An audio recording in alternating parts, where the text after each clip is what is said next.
احمس نے ابن بریدہ سے، انہوں نے یحییٰ بن یعمر سے روایت کی، انہوں نے کہا کہ سب سے پہلا شخص جس نے بصرہ میں تقدیر سے انکار کی بات کی معبد جہنی تھا۔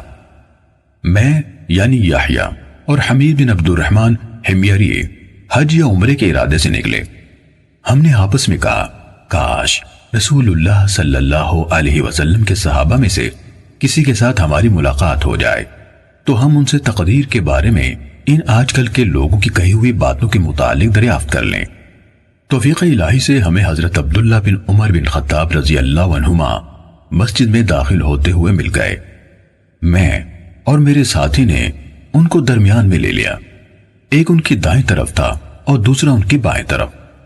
مجھے اندازہ تھا کہ میرا ساتھی گفتگو کا معاملہ میرے سپرد کرے گا، چنانچہ میں نے عرض کی، اے ابو عبد الرحمن، یہ عبداللہ بن عمر رضی اللہ عنہما کی کنیت ہے۔ واقع یہ ہے کہ ہماری طرف کچھ ایسے لوگ ظاہر ہوئے جو قرآن مجید پڑھتے ہیں اور علم حاصل کرتے ہیں، اور ان کے حالات بیان کیے۔ ان لوگوں کا خیال ہے کہ تقدیر کچھ نہیں، یعنی ہر کام نئے سرے سے ہو رہا ہے، یعنی پہلے سے اس بارے میں نہ کچھ طے ہے نہ اللہ کو اس کا علم ہے۔ ابن عمر رضی اللہ عنہما نے فرمایا، جب تمہاری ان لوگوں سے ملاقات ہو تو انہیں بتا دینا کہ میں ان سے بری ہوں اور وہ مجھ سے بری ہیں۔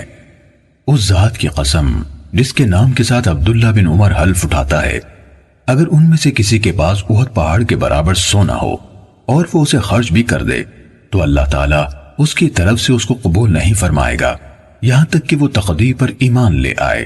پھر کہا، مجھے میرے والد عمر ابن خطاب رضی اللہ عنہ نے بتایا، ایک دن ہم رسول اللہ صلی اللہ علیہ وآلہ وسلم کی خدمت میں حاضر تھے کہ اچانک ایک شخص ہمارے سامنے نمودار ہوا۔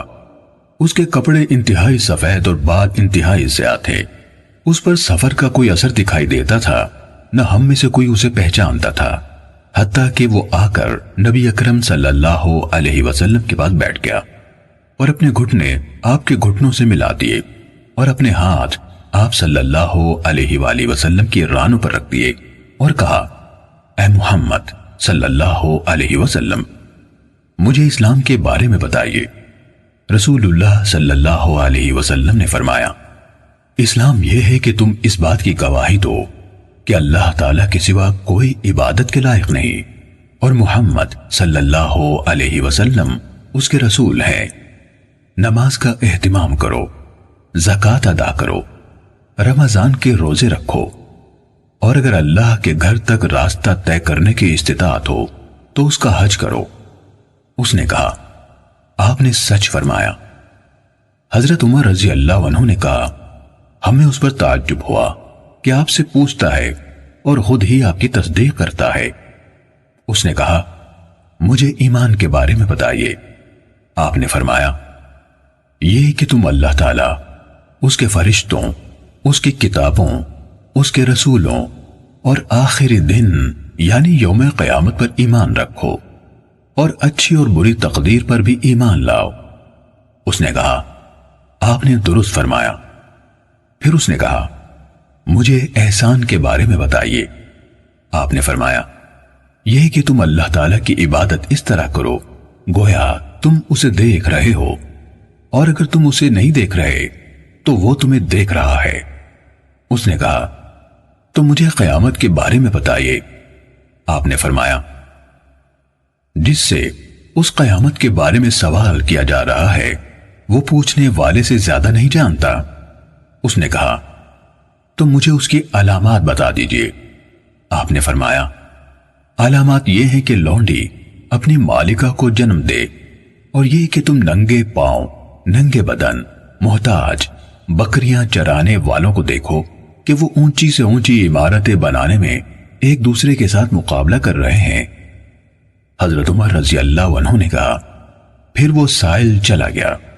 میں کچھ دیر اسی عالم میں رہا، پھر آپ صلی اللہ علیہ وآلہ وسلم نے مجھ سے کہا، اے عمر، تمہیں معلوم ہے کہ پوچھنے والا کون تھا؟